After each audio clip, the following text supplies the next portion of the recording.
Hello everybody and welcome to the very first episode of Feedback Day After Thursday, or FDAT.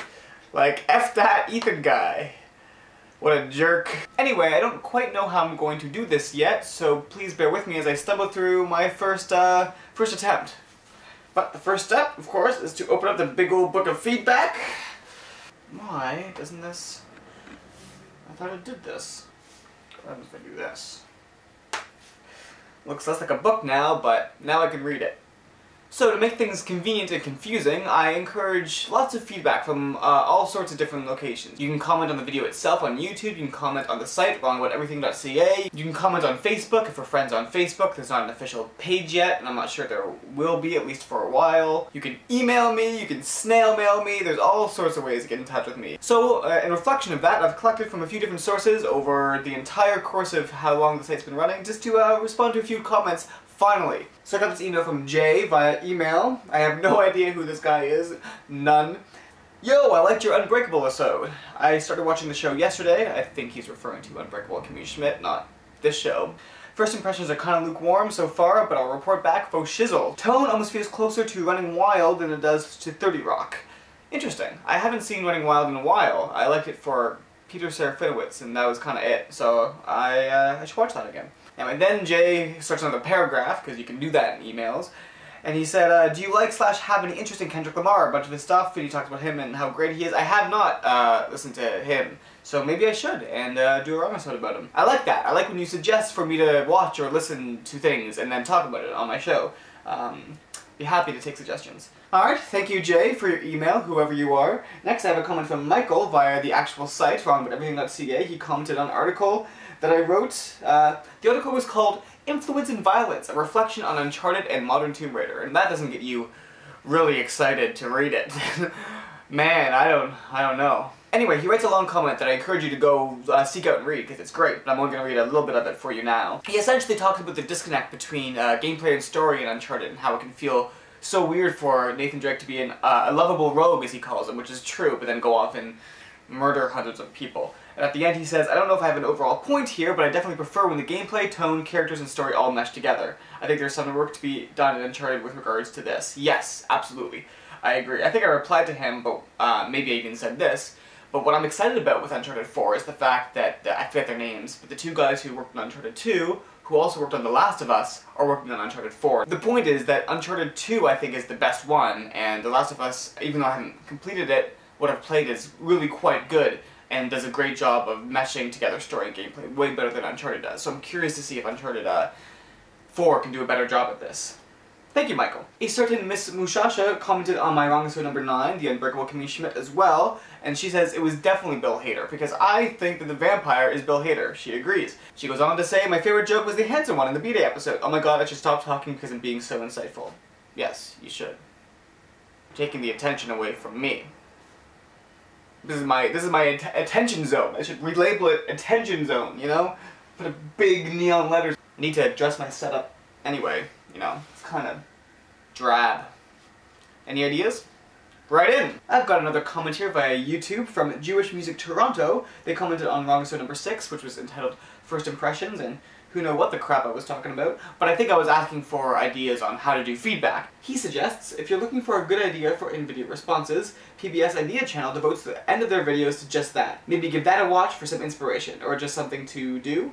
And I did, and their videos are great, and Lacey Green does a similar thing, at least on her MTV Brawlers videos, in which she goes through comments regarding the last video. I like that method. I don't think it suits what I want to do, so I'm going to do this instead. I got another comment via YouTube from Jake on wrong episode number 3, Lazy Sunday, in which I did nothing but not talk. It was my favorite episode so far.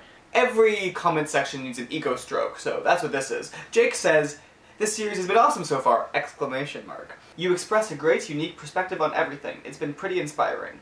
Hope this series becomes a breakout success soon. Thank you so much. I don't necessarily agree with all your compliments about me, but it's much appreciated, so I love hearing that you enjoy the show. I got yet another comment on YouTube from Dr. Mel. Ooh, a doctor watches the show. This was on wrong episode number 7, the Metroid Prime First Impressions, and he says, needs more copies of FF12 on the piano. Can I not satisfy you, Dr. Mel, with one, not one, two, 3 copies of Final Fantasy XII? How many do I need, doctor? Prescribe me some Final Fantasy XII! I like this game. Thank you for writing in, Dr. Mel. And the last comment I'm gonna pick from, you lucky person, is from wrongabout-everything.ca, the actual site, in which Therese writes in response to Wrong episode number 8, in which I talked about Final Fantasy 15 episode Duske for like 20 minutes. Anyway, I'm gonna read the whole comment. So, there you go. She writes, I totally agree that the comedic lightness in FF9 and 12 really made the game so enjoyable. That was one of the problems with FF13. It was depressing. Yes. And meaningless. She continues, 9 and 12 had a more hopeful feel in the storyline because you have these underdog characters that you want to root for because they are such unlikely heroes. These were also reasons why the game Eternal Sonata was so likable.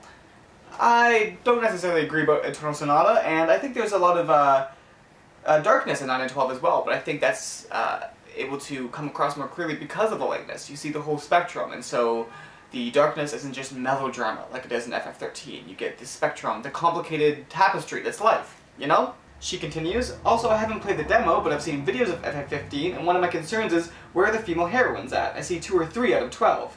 Frowny face. I haven't done too much research into this, but I think the original premise that Tetsuya Nomura wanted was that it was supposed to be a buddy road trip, and it was supposed to be without the dynamic of women. I can understand how that can be extra frustrating when women are left out of so much already, and my way of dealing with that frustration that I share is to get frustrated, vocalize it, and then move on, understand it's part of a larger conversation that Final Fantasy 15 is not going to fix all by itself. It might even make it worse, so to speak. Then we can focus on whether or not this particular game has good characters, not what the balance is on the scope of this social scale. Finally, she says, side note, I like the unscripted version of your show. You can get great gems like Thirstine. Final Fantasy 13 had me thirsteening for more. Cough. You know, that was better than any of my Thirstine jokes, so, maybe you should host the show. And finally, please more appearances from your sidekick Kat. I think she should be your co-host. Meowisodes? I wish. If I had any control over Myra, she'd be here every day. But she's off plotting against me somewhere. Anyway, that's it for the big book of feedback. Thank you all for writing in and engaging with the show. I know there have been a lot more comments and discussions that have gone on regarding some of the videos, but I just want to finally get some feedback out there and respond to it. And hopefully that's going to make this more of an actual conversation where I can respond to you guys. I really want that to be the case. So write in, and we'll do more feedback day after Thursdays. If only I could come up with a catchier name. Feedback day before Saturday?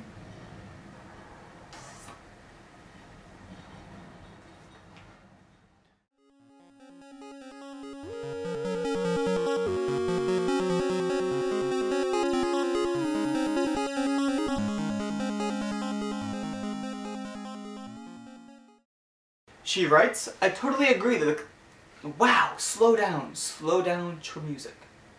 Slow down, true music. You get the reference.